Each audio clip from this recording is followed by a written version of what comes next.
Welcome to the InnovaBuzz Podcast, where our job is to help you build visibility, professional credibility, and connection with your ideal client by putting the human at the center of innovative marketing, so you can build and strengthen an engaging, enduring relationship with your ideal clients.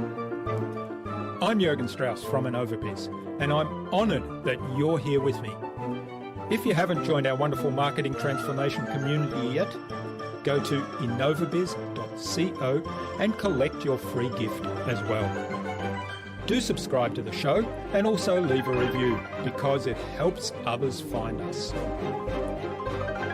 Let's get into today's masterclass on this InnovaBuzz podcast.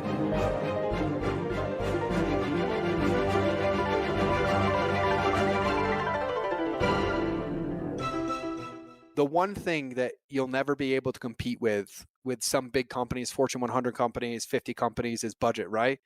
But the great thing about them is they always go wide, and nobody can ever go as deep as you do.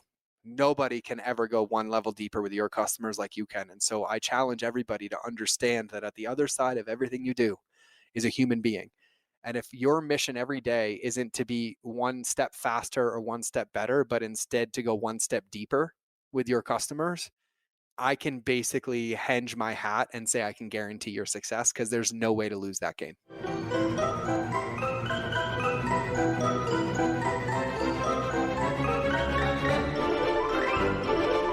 Welcome back. I hope you've had an awesome week so far. Today is really special. It's episode 300.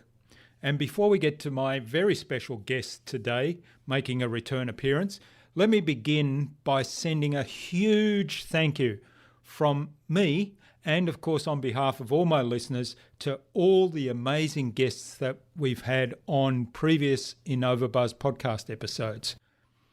You all make this such an amazing show, and it's a very special privilege for me to be able to speak with you, learn from you, laugh from you sometimes, and then to share your insights and wisdom with all my listeners. And to you, my listener, if you haven't yet heard my recent conversations with copywriter Hayley Green and with Sam Keck of Common Folk Coffee, then do check them out after you've listened to today's episode, of course. George Bryant of GB Masterminds and the Lighthouse Marketing Method first appeared on the InnovaBuzz podcast in episode 226. To find out more about his backstory, listen to that podcast. Today, George honours me by sharing so much more about his expertise and marketing know-how in this milestone episode. We talk about really understanding each customer's own journey. We talk about the role of empathy in human-centered marketing.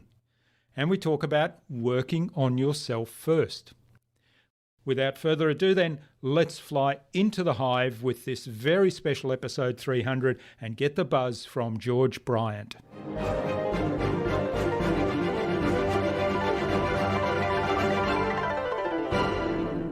Hi, I'm your host Jürgen Strauss from InnovaBuzz, and I'm really excited today because this is episode 300 of the InnovaBuzz podcast, and I wanted to celebrate with something special. And the something special I have today is a return visit from George Bryant, who's the Chief Heart Marketing Officer of George Bryant Masterminds.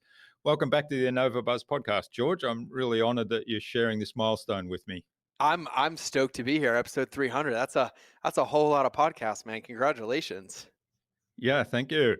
Now, you were previously on episode 226 of the InnovaBuzz podcast, and you can find out more about George's background there and his philosophy of human-centered marketing. George is committed to help you ethically scale your business by showing you that relationships beat algorithms. And once you focus on transforming the customer, you will make more revenue than when you were just focusing on the transaction. So that's a big message that was coming through loud and clear in that episode. But since that episode, you've launched the Mind of George podcast, your own podcast, and a couple of online training courses, and you've built a large community of fans on Facebook. So I'm really interested to learn more about that, as being, of course, I know quite a bit about it, being part of that community. But what prompted that change? Yeah, I love it. And great question. A lot of the times, the last couple of years of my life, I've spent a lot of times behind the scenes, like really, building some massive companies and using the skills and the tools that I've developed over the last, 12 to 14 years of doing this. And honestly, actually everything I say is honest, so I'll just be really direct about it. It doesn't feel good to help people get bigger jets or give themselves bigger bonuses while not supporting the people that are doing the work. And so it's not very fulfilling for me to, go into Fortune 50 or Fortune 100 companies and teach them all this stuff. So, the board gets bigger bonuses. And so my passion is with entrepreneurs. My passion is with business owners, small business owners. And I consider that anyone up to 100 million.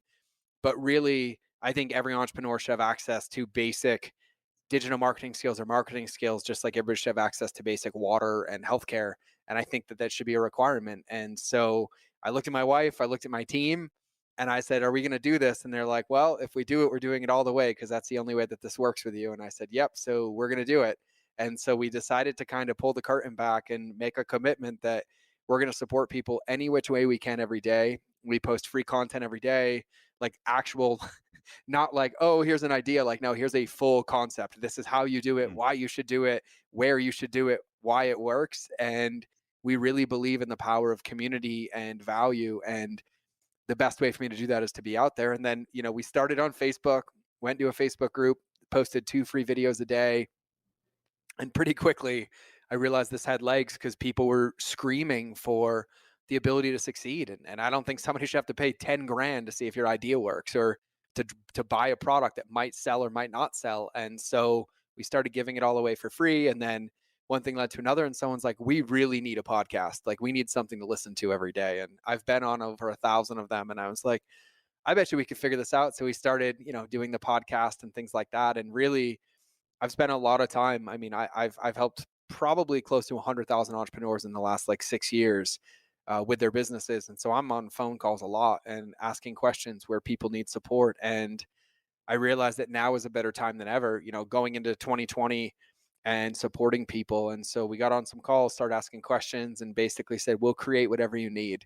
And we have a lot of experience here between my team and I, and so we basically made that our mission, and we've been doing that ever since. And so it went from behind the scenes as Batman to you either have to be in the mastermind or hire me one-on-one to like let's help and serve the world of entrepreneurship and really give people a chance to build or scale an ethical company that helps them achieve all of their goals and dreams. And that's kind of where it came from. Yeah, I love it. And I love the way you went about it. Like, I think there were 3 videos that I saw and this was an email marketing course. You did sort of 3 videos in Facebook Live, and they're all, like you say, it was kind of pulling the curtain back. The total content, there was over an hour on each video, really explaining the whole idea of how to do email marketing well. And of course, it was all around supporting your philosophy of human focused marketing, not the transactional stuff. And I love, because we spoke last time about some of the things people do wrong in email marketing, like the cart abandonment, like you forgot to pay, or you forgot to put your credit card in, or when you buy, they give you an upsell straight away to highlight that you've actually only bought the minimum. Yep. So yeah, but I love the whole process you went through. So talk us through how that was structured. Yeah, no, it's actually a really, really amazing case study, to be really honest. So I'm going to share everything to be really transparent about it. And so when I think about it, right, one of the things that I teach people is that people aren't paying for products; they're paying for access and accountability, right? And a product is a way in which somebody votes with their dollars or attention to then come into a journey, right? But somebody's commitment level, when they read your headlines, your sales copy, your hooks, your products, isn't like, oh, I'm buying this because they convinced me. It's like, no, I really believe when I transact here, whether I give you my email or I follow you on social media or I give you my credit card, that you are going to genuinely help me achieve the desired outcome that you've promised me. And that's why people choose us. They choose the best relationship over the best product. And so when I was thinking about the Facebook group, one of the things that I always ask myself before I do anything is, what is in my industry, like whatever your business is, but in mine, like what in my industry are people not doing? And what is the opportunity? And then what are they doing that I don't agree with or that I think can be done better? So I basically do a SWOT analysis, right? Strengths, weaknesses, opportunities, and threats. Because I also ask myself, like, what are they doing that I need to be aware of? Because it's better than what I'm doing, and I need to make sure that I'm there. So when I looked at it, I was like, people are filling these Facebook groups and they're trying to get emails on the front, like with the 3 questions and then like gating entry in and all these different things. And I'm like, if you come into my group and all I have is this like streaming timeline of content, it's overwhelming and it does the exact opposite of what I want it to do, which is help you, because now you have to choose the path. You have to figure out which one. You're like, where do I start? It's overwhelming and it creates reactance, right? And I don't want that. I want you to be moving forward. And so I said, I'm going to control this journey. And I teach customer journey intentionally because I know that there's not one business that can't benefit from email marketing, not one. And then I also know that in order to do email marketing effectively, you need to understand a few things. And so I was like, I'm going to make my Facebook group what some people call a quote unquote funnel, except not. I'm actually going to add value, agnostic of credit card, and take people on a journey. So I said, what do I want to happen? Like, I'm going to go on podcasts. I'm going to create some content. I'm going to ask people to join my group. What is the end state is joining my group and coming into these trainings? And so I was like, what is the hook or the headline that I can support people with on social, teaching them content, and then their call to action is coming to the group. So I was teaching them publicly what the mistakes people made with email marketing was. And everyone's like, oh, I'm like, and now that you've understand that mistake, here's what I want you to do. And when you want to take it to the next level, come join my Facebook group. And then the second you get into my Facebook group, we welcome you with a welcome video. And I say, welcome to the group. This isn't you get to consume what you want or don't be here. Like, my job is to help you. And so if you're not ready to help yourself, leave the group. If you're ready to help yourself, I've put these 3 videos together for you that you have 30 days to go over.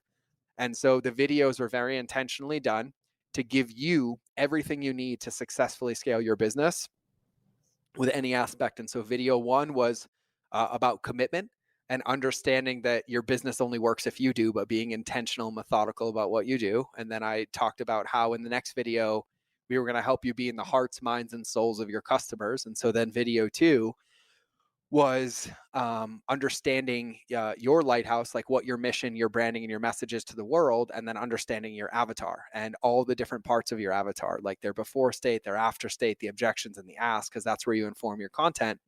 And then the third video is around customer journey and understanding what's happening for your customers while I have you in one, so that now foundationally, everybody in that 2 hours of content at whatever pace is directed has everything they need to succeed with their social media marketing, their email marketing, their ads, because we're empathized with the consumer. We know the benefits of our product. We know what journeys they need to be taken on, what objections come in. And so then I said, hey, now that you've done this, I put together a 5-hour video training for you and no strings attached. And it was a monster on everything with email.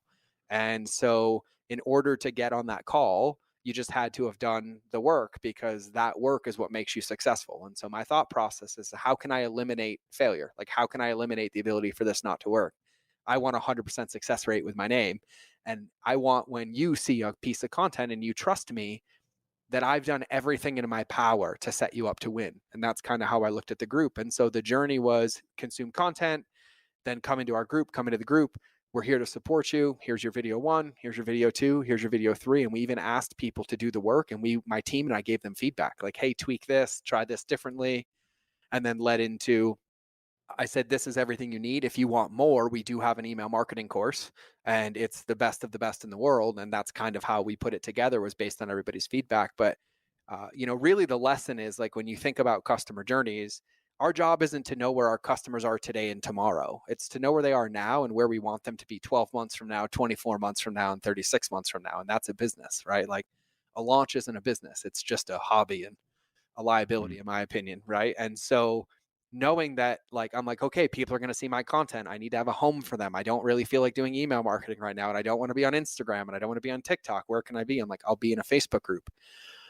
And so when I send people there, I want to make sure that when you come in, you have everything you need to succeed, which is a clear path, which is what people are coming to our businesses for. They're coming for our leadership. They're coming for the accountability to achieve the goal that we promised them. And so my goal is to help everybody make digital marketing easy and business easy, because when you understand the game, it is just that, it's a game, and you know what play and what levers to pull. And so that's kind of how we did the Facebook group. So we don't collect your email when you come into the group. We ask you 3 questions, just like everybody else. How'd you find us? Do you follow the rules? And then I do a welcome video personally for everybody once a week.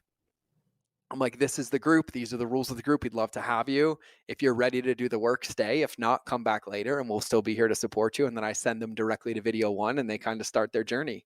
And it's no different than like a lead magnet, right? Like giving away a video course and then designing an email journey, or, giving away an ebook and designing the email journey. I just chose to do it on Facebook as a medium instead of email, knowing that that's where a lot of my potential customers were. So that's kind of how that whole process came to be. Yeah, I love the whole kind of story, because it, you start with the end in mind. You look at the gap. What's the gap? What's the transformation I'm going to lead the customer on? You teach the customer journey, and you actually practice the customer journey in that little process, and then it's an ongoing journey there. I mean, for me, we've got our transformational marketing map, and when I spoke to you first and learnt all about the Lighthouse, which I want to talk about in a moment, the Lighthouse method, and then the various different customer journeys I thought, that just fills in the gaps here. I sort of always wondered about, there's a few little bits of disconnect here that I was just never really able to put my finger on, and here all of a sudden, this just clicks now. Mm-hmm. So the Lighthouse Method. Tell us a little bit about the Lighthouse Method. How did that? Well, first of all, I'm curious, because I know about it, but I'm curious. How did you come up with the metaphor? Yeah, what prompted the metaphor? Yeah, it's great. And for everybody listening to this, when you come into my world, you're going to see a lot of lighthouses. And so here's exactly where the metaphor came from. So 2 years ago, I had culminated about 20 years of personal development work on healing, and I had some really tremendous breakthroughs. I basically cured my PTSD, my nightmares went away, all of these things. And I really started leaning into work on myself, like understanding Stoicism and some Buddhism and, philosophy, and like really creating a life that I love. And in that, I decided to write a personal mission statement for my life. And my personal mission statement was to, and still is, to stand with structure in the face of resistance to create possibility. And that's how I sum up who I want to be on this planet. And so we're sitting here designing our mastermind 2 years ago. And I'm like, what do I name it? My wife's like, stop overcomplicating this. Name it your name. Like, this is easy. It's yours. Like, it's you, it's you, it's you. And I'm like, okay, cool. And then we were coming up with like the tagline. And, I say, I empower entrepreneurs to ethically scale. Another thing I used to say is, finding your unapologetically authentic self. And so we came up with this mission statement, clearing the path to your unapologetically authentic self. And we were just sitting there, and like when those two were next to each other on a piece of paper, I think it was my brother, he looked me dead in the eye and he's like, oh, that's a lighthouse. You don't move and you shine light and it brings people on a path. And I was like, oh, that's genius. And so then we started utilizing a lighthouse. We put it in all of our branding. And then, one of the things that I teach people is that content without structure is just noise, right? And I don't want to be creating noise in the world. I want to be creating progress and helping people move forward. And so, in order to do that, you kind of have to have a method or a process or, a guide or some level of a blueprint, or in my world, I call them waypoints for people to follow. And so I was like, wow, like I really, really think a lighthouse is the best business analogy in the world, because once you build it methodically, the foundation strong, it can withstand any storm, hurricanes, gale force winds, and the only job is to keep its light on. And I was like, but in order for that light to work, everything has to be in place, right? The foundation, the structure, the weatherproofing, the light keeper has to know the cadence, right? Because then I started studying lighthouses and knowing that each one has its own unique light signature. And like every lighthouse, how bright it is, the color of it, the dots, like is it long, short, long, long, long, short, it's all has its unique light signature. I'm like, God, that's like business. Like you have to have a plan.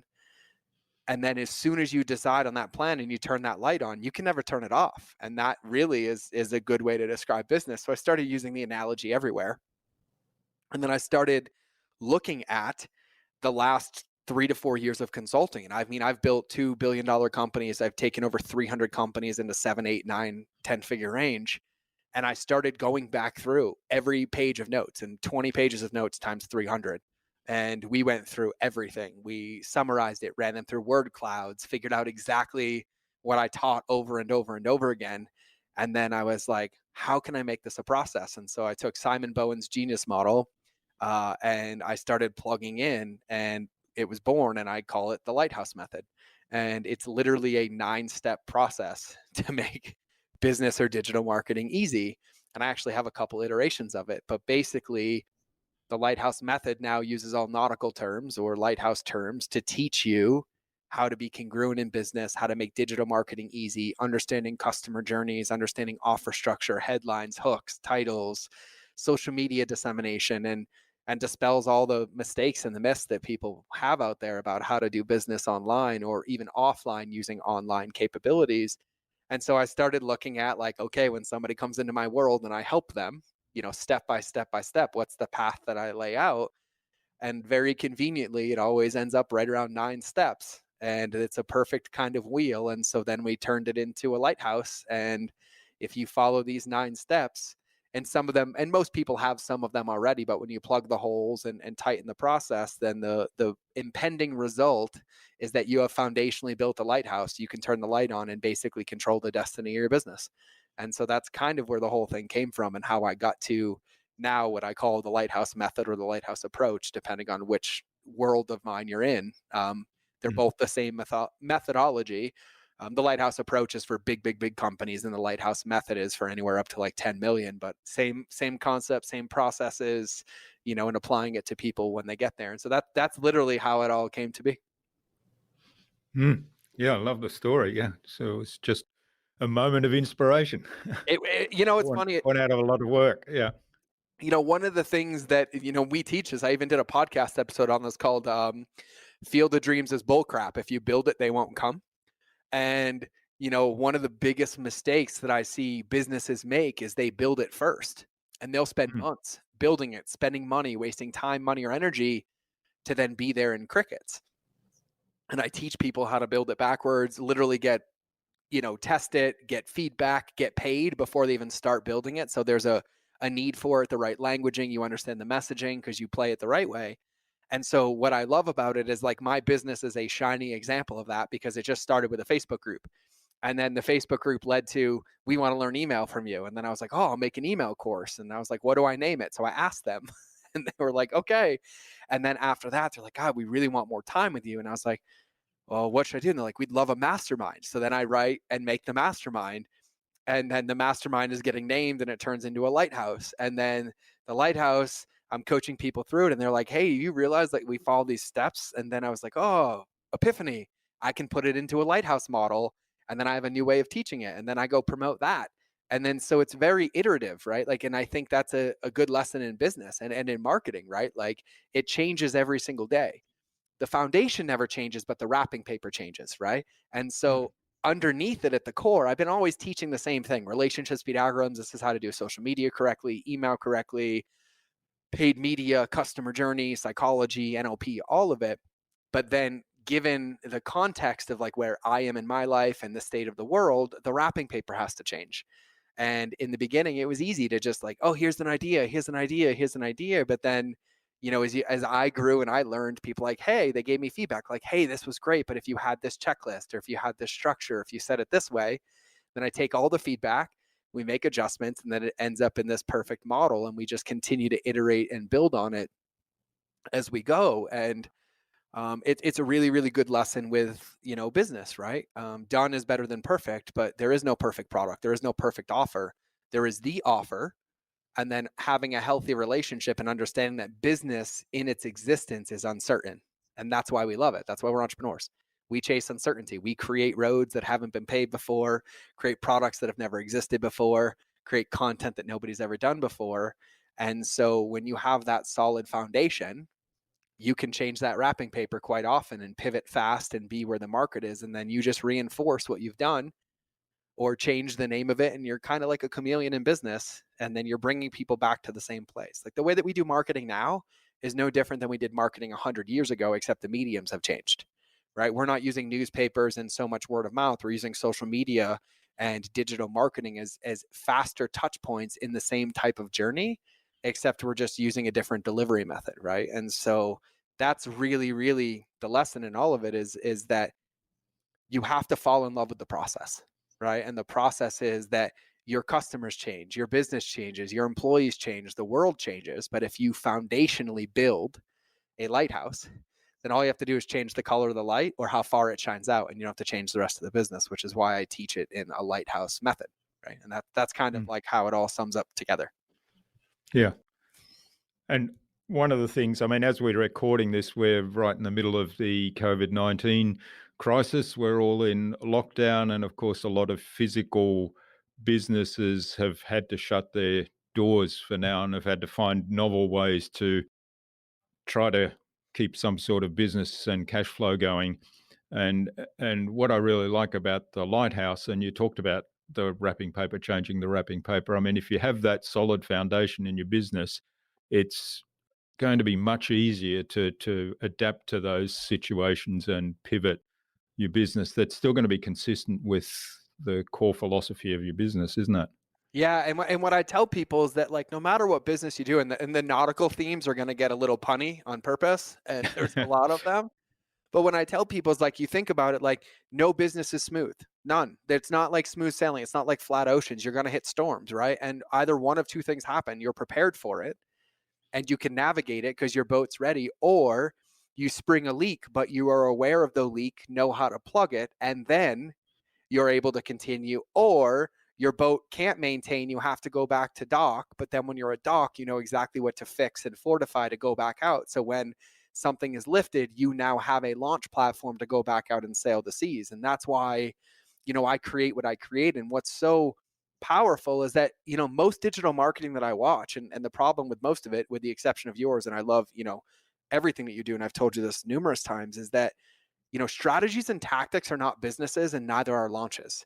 Strategies and tactics will put you out of business, right? They're temporary, they chase, they're not permanent, and they're horrible. But when you have a solid foundation, strategies and tactics have a home because you're using them to be in the current state. And if it doesn't work, well, your foundation is still strong.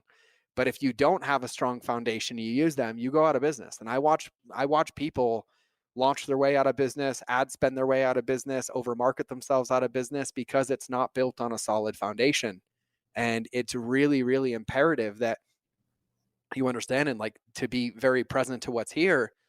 I've watched one or two things happen, and I'm watching businesses thrive that you wouldn't think about it. Like, I have a couple local gym owners that I help. I have my chiropractor that I help, and he's literally falling in love with remote client work. My chiropractor, he's giving people modalities and teaching people on Zoom. And like, when he goes back into the office, if he wants to, he can triple his practice and see patients remotely. And then, the gym was like, oh, we're going to go. I'm like, no, loan out the equipment to people at their house and then do workouts online and let them use the equipment. And they're like, oh my God.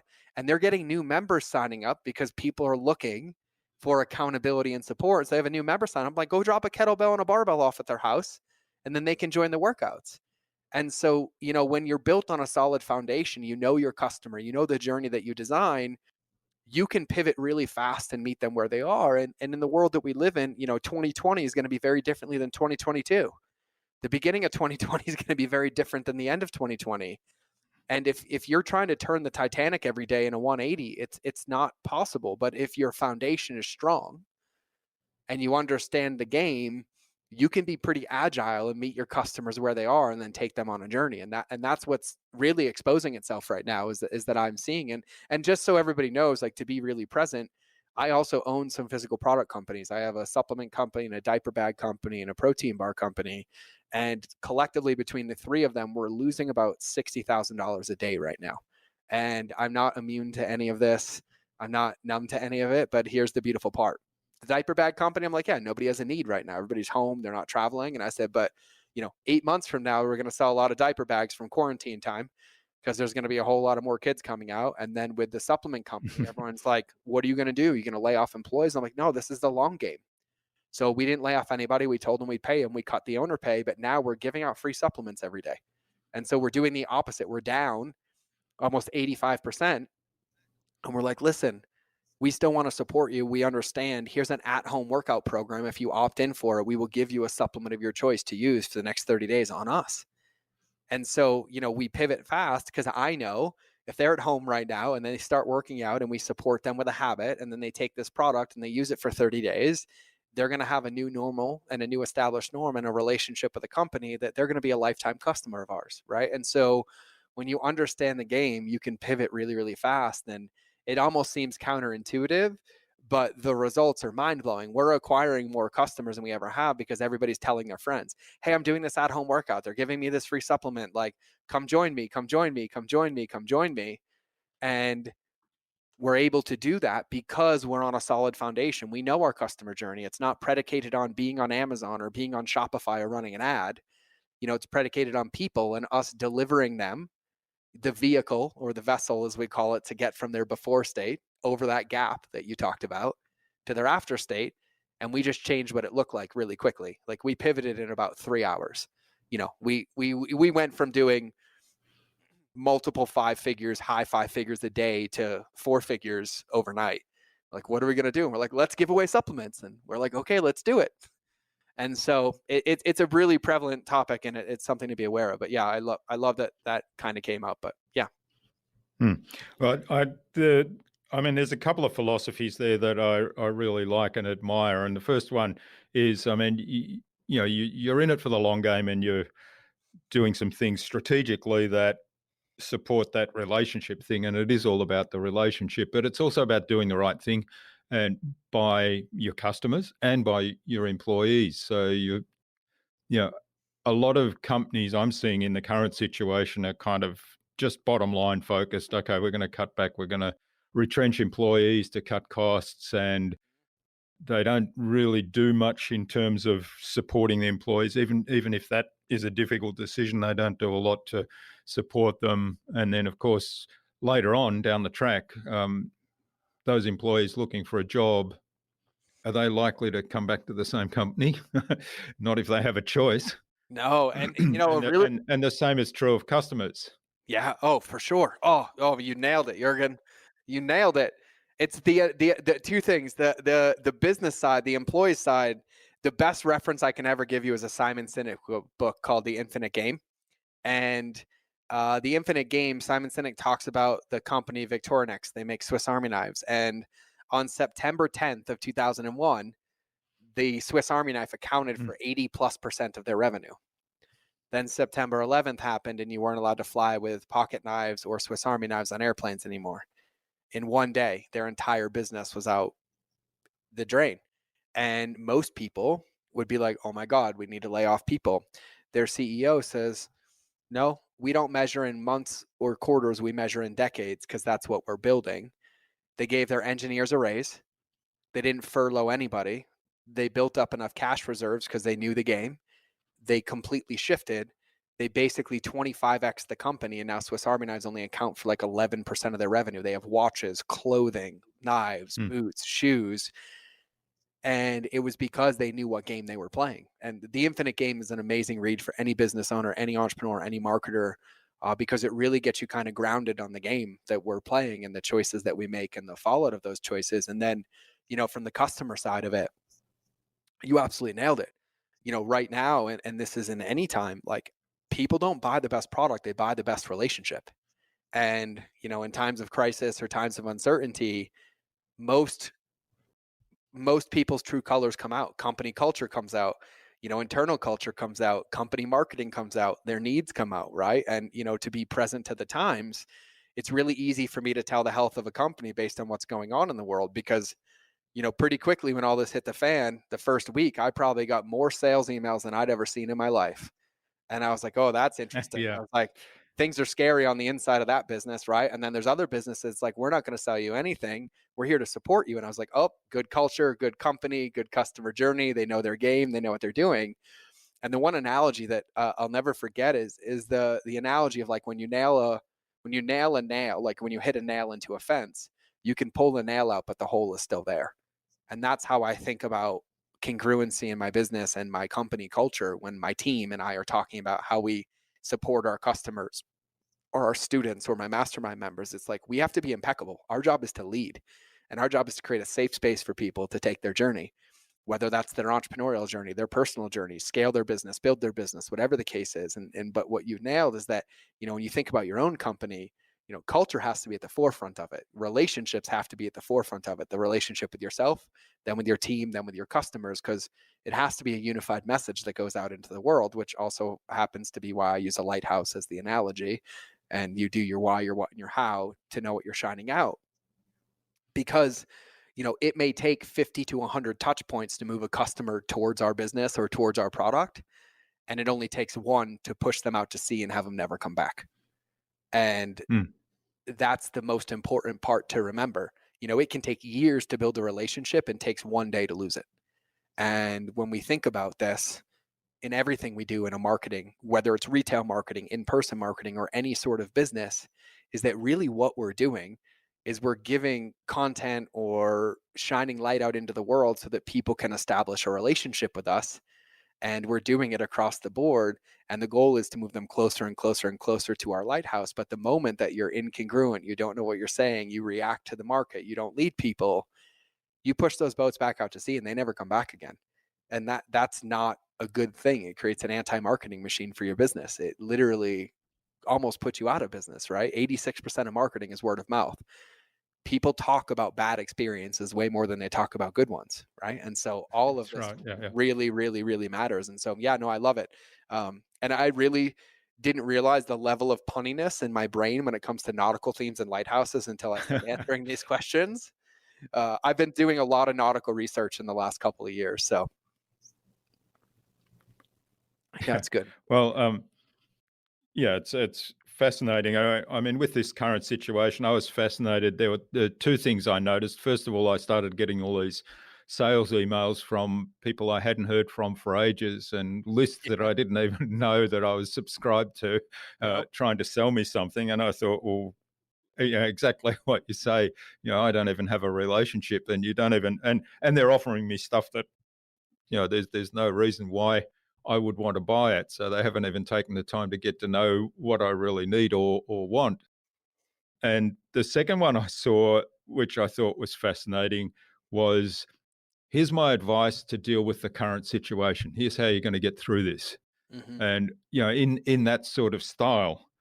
And I thought to myself, well, I mean, I'm getting on in years, and I've never experienced anything like this. And if I look at my knowledge of history, I don't think anybody that's alive has experienced anything like this. I mean, the Spanish flu way back in the early 1900s was probably the closest, and I'm not sure that there are many people alive that lived through that. So there's all these people giving advice how to get through this situation, but none of us have actually experienced it. So we're kind of making it up as we go, and very few people are actually talking about the fundamentals.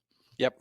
Which is where, coming back to the Lighthouse Method, I think that's a really good fundamental to keep in mind, and looking at customer relationships and how to take care of customers, how to take care of the people in your company, the employees and the providers to your company as well. Yeah, I think one of the easiest things to remember as a reminder, and I say this often, like I think a lot of the times it's really easy in the game of business to forget that on the other side of everything we create is a human being, right? It's a mom, a dad, a sister, a brother, our spouse, our family members, right? And it's like my first question to people, I'm like, would you be okay with your spouse or significant other going through your business? And they're like, no. I'm like, great, I'm not okay with it either. Right? Like I don't want mine going through it, right? And that's really what it is that really people have to remember that everything we do in our life is predicated on a relationship. Everything. What coffee shop we go to, who cuts our hair, what spouse we're in, what kind of car we drive, where we go to dinner. It's all predicated on a relationship with a server or a business owner or a car company or a person. Like every single thing is predicated on a relationship, and it's the one thing that's always free. You don't have to pay to be in a relationship. You don't have to pay to deliver value. You don't have to pay to create a two-way relationship.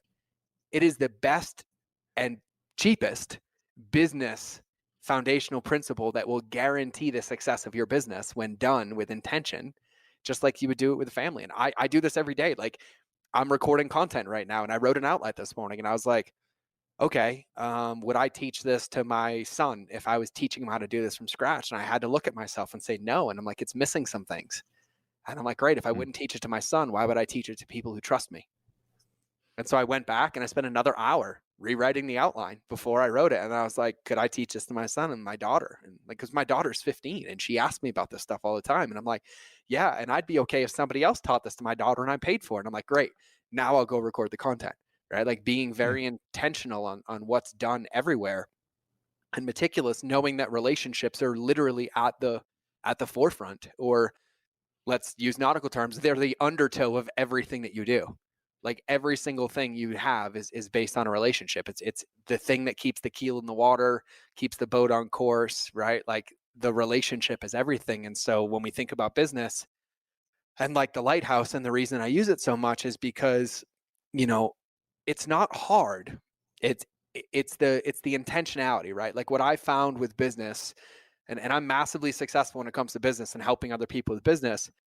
What I find is that the hardest part is the foundation, right? Because you have to think through the future. You have to think through, where do I want to be in 10 years? Where do I want to be in 20 years? Like, there's no point in building a house that only lasts for 10 years, right? And in order to understand that, you have to understand like your goals and where you're going. And most of the mistakes I see businesses make are because, they're thinking in weeks, months, and quarters, right? And I was like, you have to be careful of the bed that you're creating, because I don't know if you want to sleep in it. Because if you keep measuring everything in quarters, you're not going to have a business in 2 years. And it's very, very powerful to think about those things. Like one of the things I have my students do, and actually we did this in the Lighthouse Method course that we made, we have people do their 100-year vision. Like literally sit down and build a 100-year vision for your company. And then when you start to do that and understand that, it changes the game that you're playing. And then all of a sudden, the fact that one social media post today didn't get a lot of engagement isn't as upsetting to you, because you also understand that the point of social media isn't engagement. It's to serve as a touch point and a beacon of light. And whenever that person's ready, they'll turn toward shore. But they might need to see 50 of those before they leave a comment for their first time, right? And so it really starts to change the measuring stick to what really moves the needle. And really it comes down to two things. Like for a business, it's impact and income. And without impact, you can't make income. And without income, you can't make impact. And those are the two things to focus on. And I find that when you really ground yourself in, okay, where do I want to be in 5 years or 10 years, right? And you work backwards from that, it changes your decision process. It changes your focus. It changes how you create company culture, how you do your marketing, how you do your branding, how you do your messaging. And it's not that you may have to be in business 10 years from now. You might want to sell in 3 years, but guess what? You'll get a 10 times higher multiple when you have a plan and you've been working towards that plan, versus like, oh, I just launched a product, or I drop shipped this thing, or no one even knows we exist as a human. Nobody knows who owns the company. It's faceless, right? Like people will always vote with their relationship. And quite frankly, I've been watching this trend for years. If people and businesses don't understand relationships by the end of this year, I don't think they're going to have a business in a couple years.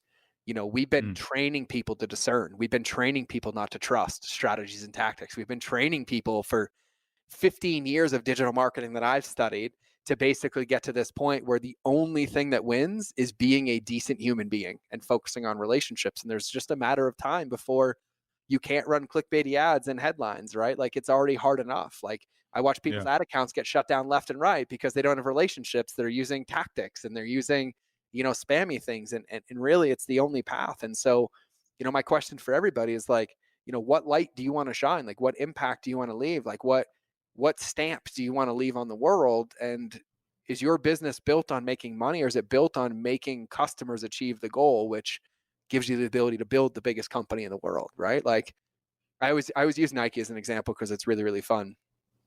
The Lighthouse is really powerful when you think about congruency, and it's understanding that no matter where anybody in the world sees you, that you're always going to have this one message, right? This one thing you're known for. And you can tell me you sell 100 products, but if I fast forward 10 years and interview every customer and I say, what were they known for? It's going to fall into one of 10 buckets, right? And so like Nike's a perfect example. I'm like, can you imagine if today they're like, just do it, and tomorrow they're like, maybe I'll do it, and the next week they're like, you can't do it, right? Nike is a lighthouse. Apple is a lighthouse. Like some of the most successful brands in the world are lighthouses. Elon Musk is a lighthouse. And whatever word just popped in your mind to describe him is the same word that you've thought about him since day one. It's congruent, Mm. it's branded, you understand what's there, you have a relationship with it. And that's why it's so important to close the loop on what I opened a minute ago, where, thinking about 5 years, 10 years, 20 years from now, the reason I think most businesses don't do it is they're taught in this belief that if you launch this product, you launch this funnel, you'll make money, and then you'll use that to fund, what's next. But that sets a paradigm of like launch, rinse, repeat, and it's exhausting from day one, and it's short-sighted. It's very, very small. And if you take the time in the beginning, and I'm talking a day, maybe a day and a half, to like really ground yourself and be uncomfortable for a minute, like, where do I want to be in 10 years? Like, what does it actually Mm. look like? What do the customers look like? What do they feel? What results did they achieve? You only ever have to do it once, and then business gets easy because everything is built on a solid foundation and you know where you're going. Because every choice you make is either, oh yeah, this is aligned to that vision, or it's not. It's aligned to that vision or it's not. It's helping us achieve that vision or it's not. It's getting them one step closer to us or it's not. But the mistake is that that work isn't done in the beginning. And without that foundation, without those principles of understanding what you stand for, what you mean, what you help customers achieve without products, there is no business to be had. And it's a dangerous game to set up from the beginning. And so, yeah, it's really, I'm loving the Mm. Lighthouse. That's yeah, yeah, it's great. And that's a really powerful exercise to do, and it's quite challenging actually. I mean, I find that quite challenging to sit back and do that, but I think the way you kind of guide the team through it is really valuable. And for me, the other big question I think is, what business are you really in? And that comes back to my very first job when I came out of university was in the photographic industry. I worked for ACFA, and to me at the time, I thought, oh, this is a dream job because I'm a really keen hobby photographer. I have been since, well, I don't remember having not been a keen photographer. I mean, I've got a box camera here in my thing that was my first camera when I was about 5 years old. And so I've been taking photos ever since then. So this job was for me the dream job. But of course, within about 2 years, the first consumer digital camera came out, and I experienced firsthand how ACFA and I'm guessing that Kodak and Fuji, who are the other two big film manufacturers at the time, were reacting pretty well the same. The first reaction was, oh my God, this is a disaster. Our whole business is going to collapse.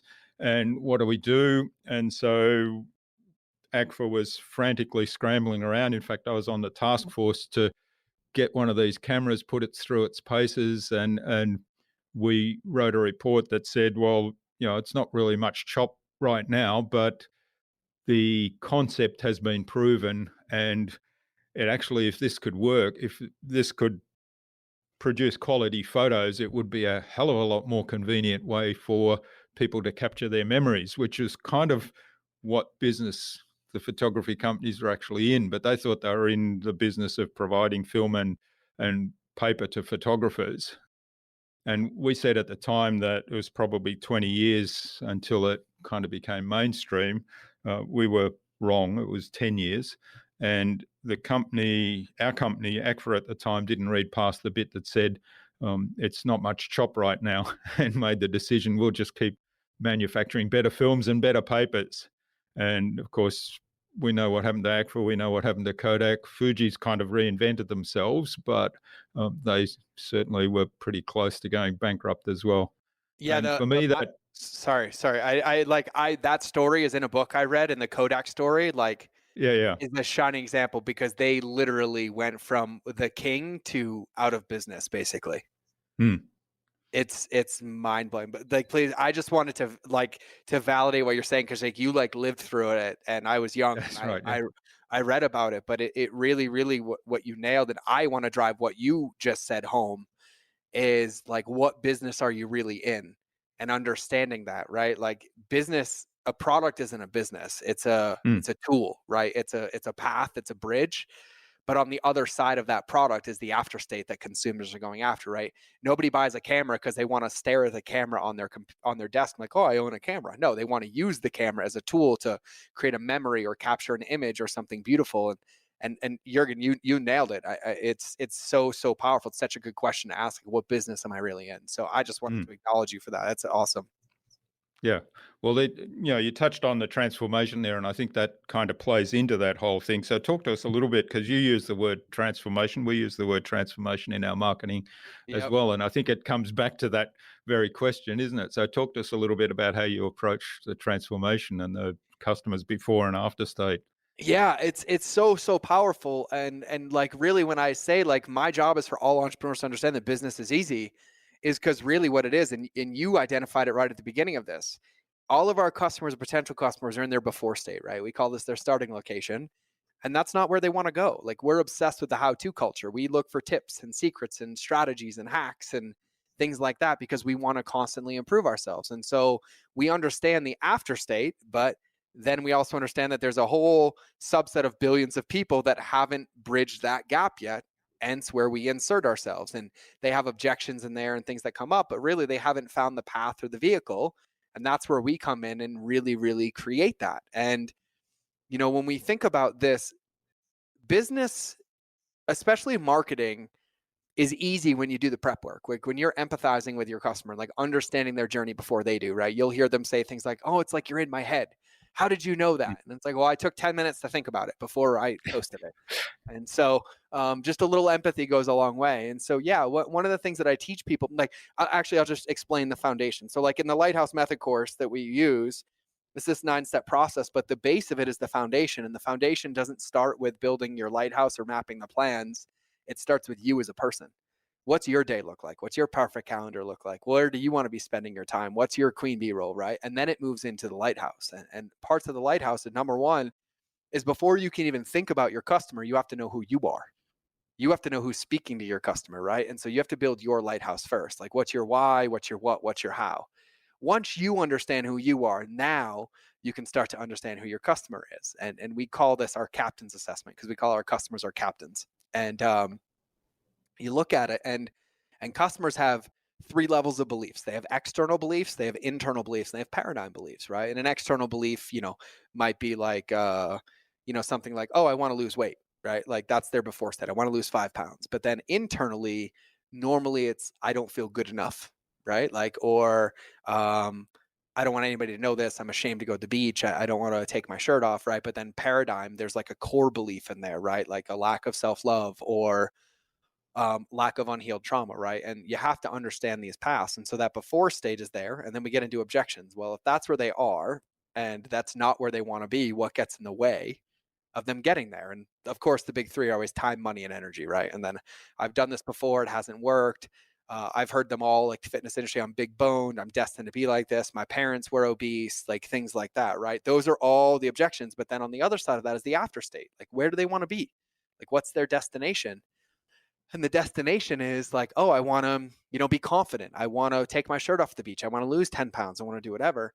And our job as marketers and business owners is to build the vehicle that gets them from that before state to that after state, while avoiding the traps that they call objections. And I call that, the launch belief for the vehicle that we teach people. But in order for you to create that, you have to know who you are, right? Because notice how in there, not once did I say, "by buying this product" or "by doing this thing." It's like, no, we just have to understand where they want to go. And we have to do that agnostic of product, because you don't have a business if the only way that somebody can achieve their goals if they pay you. That's not a business. That's a transaction, right? The business is helping people get there at their different levels and allowing them to escalate up, right? It's like Apple being like, "You can only be an Apple person if you buy every product." No. You can have an iPhone, you can have an iPod, you can have an iPad, you can have AirPods, and they have entry points all across the board. Now, of course, that's where they meet you and they escalate you up. They want you in the culture, right? But you don't even need any of that to be an Apple user. You can use iTunes or Apple Music. You can use things for free that allow you in there. And so they solve for that. And so what Apple's doing is bridging the gap from your before state to your after state. And that's really where it starts to happen, is that once you understand your customer or potential customer and the journey that you want them to take, well, your entire job is basically done, because you know the languaging that they use, right? I teach what I call the Spyglass Method. And I call it in the course, I call it the ethical pirate, right? It's where 90% of your work is done for you. By doing the right user research and the right content research and competitor research, you basically map the entire journey, and then you insert yourself as the expert. And then all your social posts, everyone's like, where do I get copy from? I'm like, from that captain's assessment. Like, what do you mean? I'm like, what words did they use to describe their before state? Hmm. And they're like, oh, I'm like, well, there's your headline. Oh, what objections do they have? And they're like, well, they said this. I'm like, great, use their words, not yours, right? And those documents tend to be like the most important documents in business. So there's 3 or 4 of them that I use. There's 4 of them that I use. The beacon of belief is what I call the lighthouse. It's your why, your what, and your how. And then the captain's assessment is next, which is you understanding your customer. Then once you understand your customer, I teach you the 4 types of customer journeys that they can take. And that's important to understand because there's really only 4 things that people can do when they come into your world online or even in person. And then the 4th one is what I call the map of modalities, right? And this is all the ways in which you serve your customers for free in exchange for their email or information and for paid. And with those 4 things together, and they're literally, you're in their 4 worksheets that take less than an hour. You have the blueprint to build $1 billion business, $1 million business, $100,000. It doesn't matter. It's basically like the cheat codes to Nintendo, because those 4 pieces alone are just like grab and drop, and you move them. And then when you put some structure to them, that's kind of where everything skyrockets. And it's most of the most neglected work. Like when these Fortune 50 companies call me, and I mean, these people are doing $30 billion a year. I put them through the same process. And somehow we double the company. I'm like, oh, you lost sight of this. Your business was built on this, but eventually you lost sight of it. When we get back here, everything starts to kind of shift and move. And so, if there's anything that like I tell, entrepreneurs, business owners, like business really, really gets to be easy because your business being successful is a byproduct of you understanding yourself and then your customers before you put anything into the world. Or if you're already in the world, taking the time to audit it and being really intentional and methodical about who they are and who you are and what that gap is and where you want to take them. And then when you have those pieces, it's like just kind of choose your own adventure. You're like, I'll take apart from this column, I'll take apart from this column, and then I'll send them to this product. I'll take apart from this column to this column, and I'll send them to this Facebook group. And it really, really is like kind of drag and drop and plug and play, because that foundational work, it's kind of invisible, right? When you think about the tallest skyscraper in New York City, you don't see the foundation, but you know it exists. And that's the only reason that building can be the tallest building, right? But you only have to pour that foundation once. And then you can add as many floors as you want, as long as you think through where you want to be, right? So if you build and pour a foundation that can only sustain 3 levels, if you hit the 3rd level and you're like, I need a 4th one, you have to knock the entire building down again and start from scratch, right? Yeah. Yeah. And so it's really, really, it's really, really powerful stuff because, and what you nailed, and you said this earlier, but it ties to this, is like, none of us have lived through something like this before. Now, principality based, we lived through things like I did war game trainings. Like I was on 3 combat deployments. We talked about things like this and stuff like that. But in the current situation, no one has really navigated this. And so really all you're fallbacking into is principles, right? Like principles of what's underneath everything, which is really the secret to any success, is principles, not strategies, not tactics, not shortcuts, like foundational principles that we're intentional and meticulous with that allow us to do this. And so it's a very, very important concept. And, for business owners, the foundation in your business is the difference between you being here a year from now, 5 years from now, 10 years from now, 20 years from now. And it's like, who are we? And it's not, we're not Facebook ads. We're not Instagram ads. We're not TikTok. We're not, like, who are we at the core?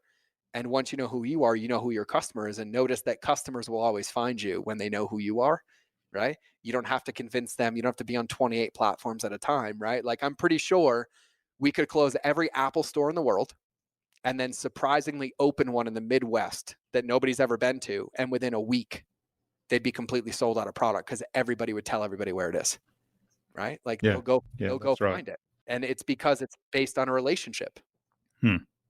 Yeah, exactly. And I was just going to go somewhere with the relationship bit, and it was around the transformation and the accountability part, because one of the things that you said, and I thought that's so true, and it's articulated really clearly, is that people buy accessibility and accountability. So they want accessibility to a service, a product, a person, if it's a training program, but they're also looking for accountability. And I think of all the training programs I've bought, probably 95% of them are somewhere in my computer. I've probably forgotten about 2/3 of those. The other third I might remember, but I'll struggle to actually find where they are on my computer. I certainly haven't done them. But the ones that stand out for me are the ones that have held me accountable, have kind of taken me on the journey, and then I've gotten the value out of it. They might not necessarily be the best training programs, but because I've actually done them, they are the best by definition. And it's the same with any kind of marketing or any customer journey, isn't it? So if you think of, the classic one is gym memberships. I was speaking, a friend of mine runs one of the local city gyms here, and they ring around, he said, about 100 people every 3 months they ring, and they say, you haven't been in the gym for 3 years, but you're still paying your regular monthly subscription, and one of the other guys that was in that conversation said, "Oh, why do you ring them? They might stop paying you." And he said, "Well, it's the right thing to do, because there's two things you can do there. You either hold them accountable, or you say, hey, if you're not going to do it, why pay us?" Yep. No, it's so true. And here's the thing. I think too, what helps with this, Jurgen, is I think a lot of people, one of the beliefs is that accountability means like you're one-on-one, like you're having to deal with 1,000 customers at a time, or what if 5,000 people call me? That's not accountability. Accountability is just creating a container and allowing people to be in that journey, right? It's intentionality, right? It's a plan. And so, accountability isn't like, oh, they're going to call me all the time and say, oh, I have a product. If I sell that product, my job and my due diligence that I have to do is to ensure that I lay out a path so that they can achieve the result in that product. And so if you sell a supplement and they're first time users and it takes 30 days to see the results, you should probably have 30 emails set up focused on helping them achieve that goal. Here's a smoothie to use. Here's a recipe to cook with it. Here's the best time to take it. Don't make this mistake. Oh, add 2 scoops into your coffee. And if you do that over 30 days, you go from having a customer for 2 billing cycles to 26 billing cycles because they've actually achieved the result and doing it. But accountability isn't like, I have to call them, they have to have my phone number. Accountability is taking what you know, being very intentional on the path. Like our job as business owners is to lead people. That's what we're doing. We're leading people from where they are to where they want to go. And if you rely on the laurels or the merits of them doing it themselves, you're going to put yourself out of business. We're not buying a product, and I buy a lot of products, and I very intentionally buy them to hold me accountable because I know, left to my own vices, I'll be like, nope, not doing it. I don't want to go. But then I look at like the supplement that's sitting on my desk from my own company, and I pay for my own supplements, kind of like Meta and Inception like, because if I pay for it, I value it differently than them just sending me a box. And so I look at it and like, I have to take it. I have to take it.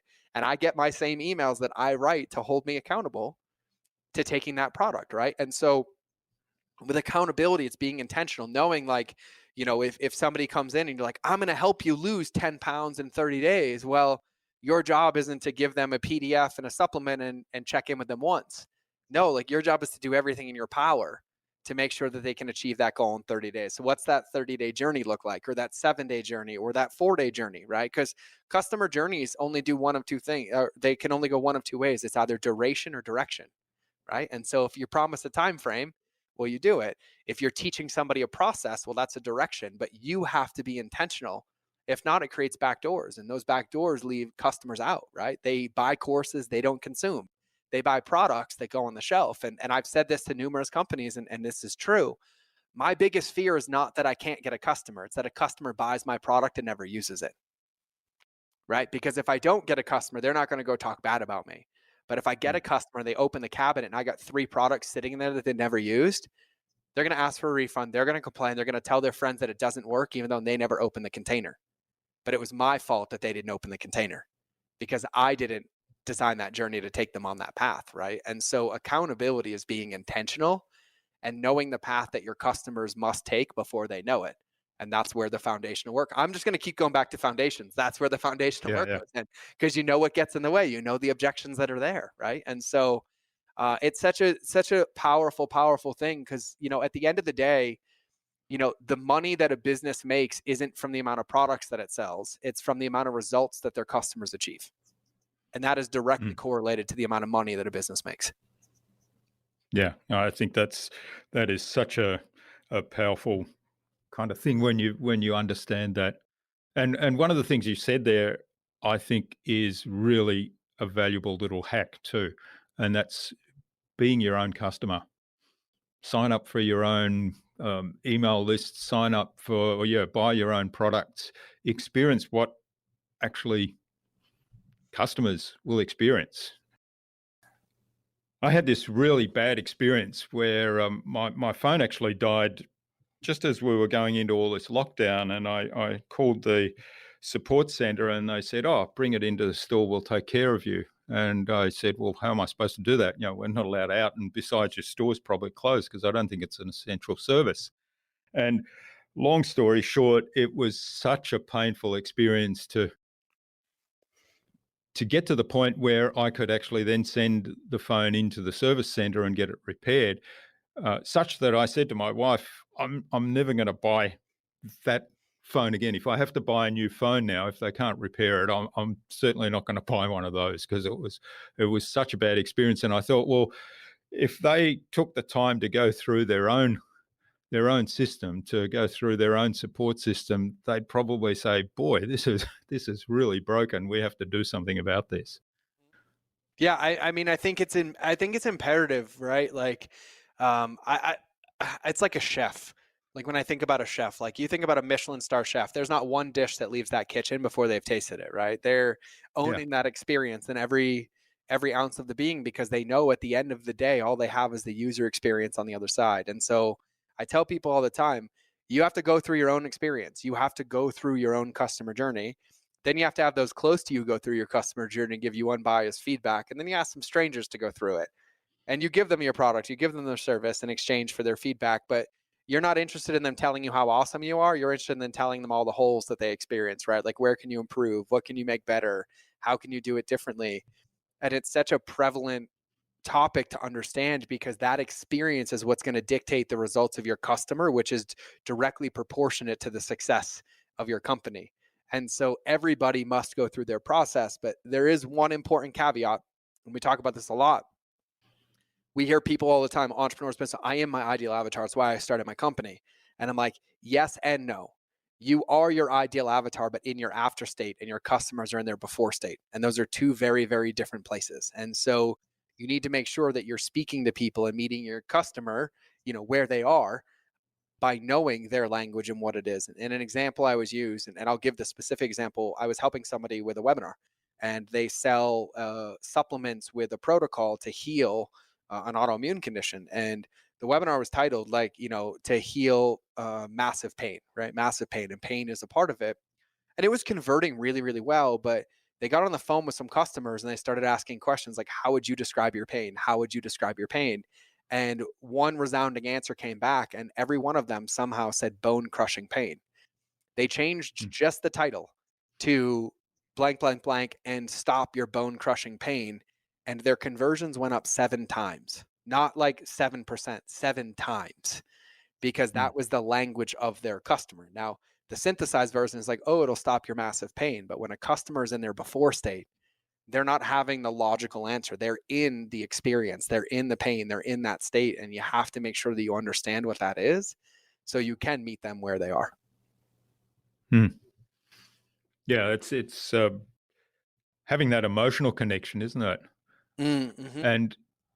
And I mean, we talked about transformation and the before and the after state, but the meeting them where they are is a really important thing, I think, because the customer journey is kind of a continuum, isn't it? There's the before state and the after state, but there's actually a continuum.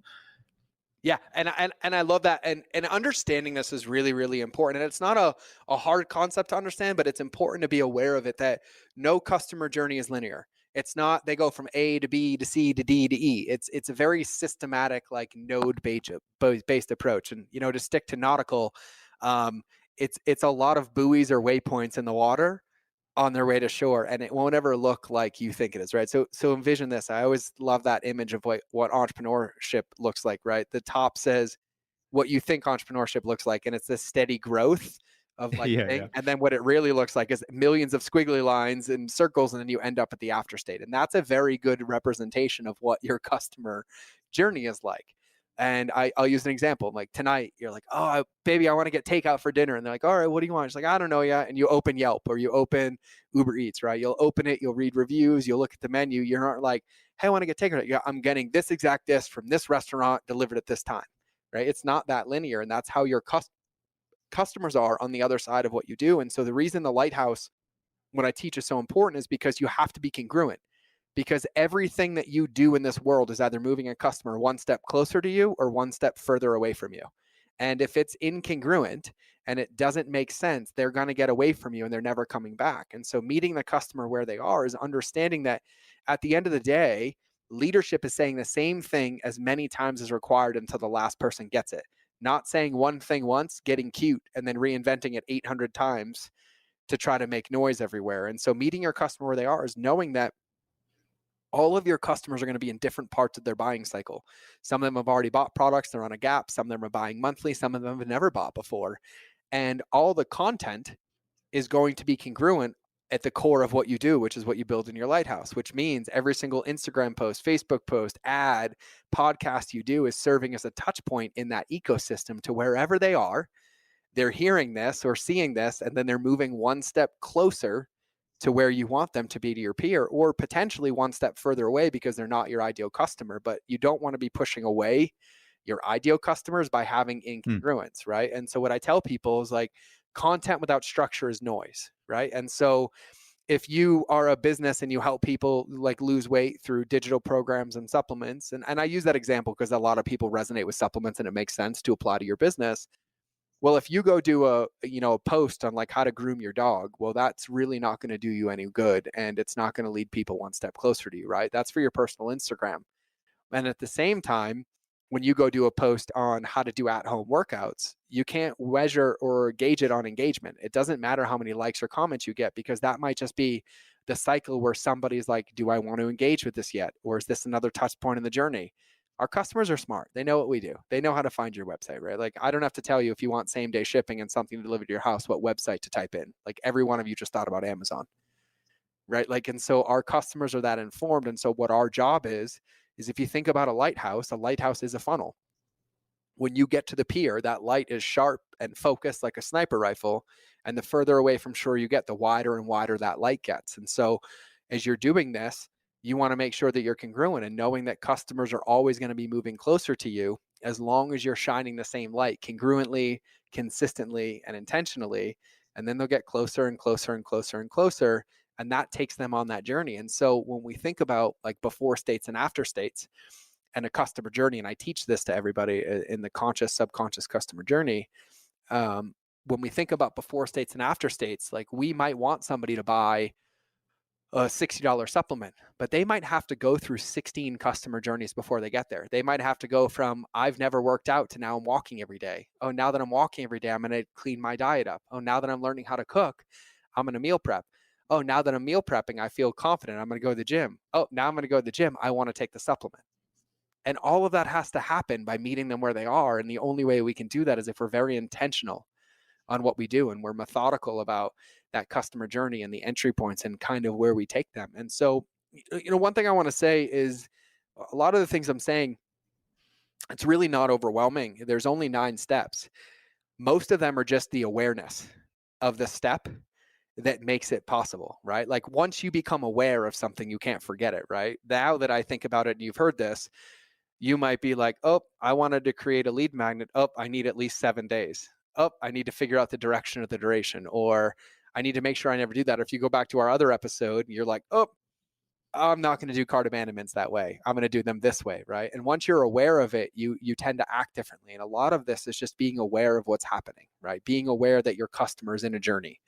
And that journey doesn't look like anybody else's journey. And your business has to be designed as like a net per se, right? That you can catch them all by speaking the language, taking them on the journey and meeting them where they are. And they're all going to fall in there at different points. And then once you catch them, you got them, right? And then you put them on shore and it's like, hey, here's a lead magnet or here's a product, right? But the thing here is that they all have to understand where it's coming from and it all has to be congruent and consistent for it to be a lighthouse, or else, you're going to end up with 40 lighthouses that bring people in all the wrong directions and crash and get stuck in the Bermuda Triangle and sink, and, all the things that we don't want to happen. All right. Well, thanks, George. This has been absolutely fabulous. I really appreciate you spending time with us on our special episode 300 today and talking through the Lighthouse system and all the fundamental principles of marketing that I think are going to be hugely valuable to the listener.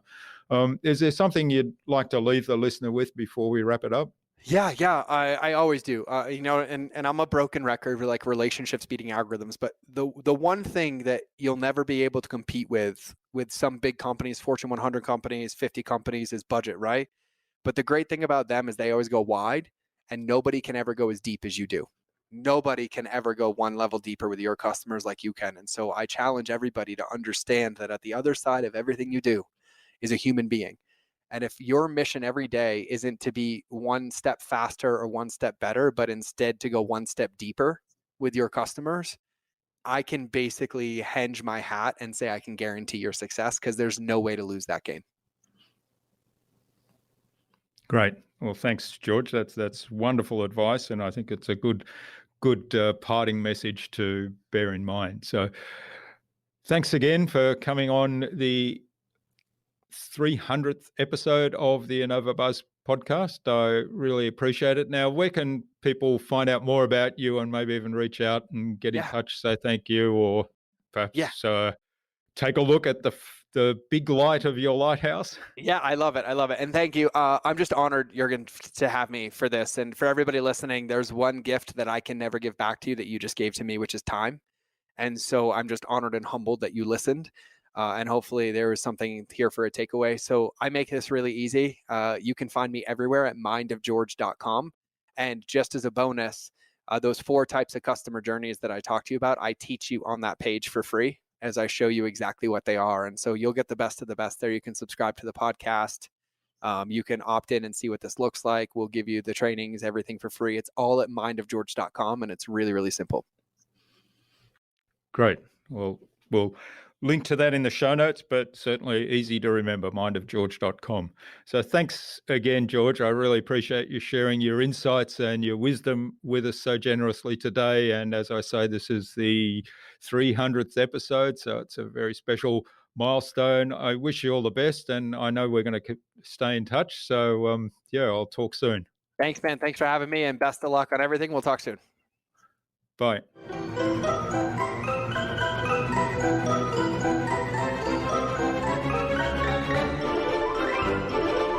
I hope you enjoyed and learned much from that amazing conversation with George.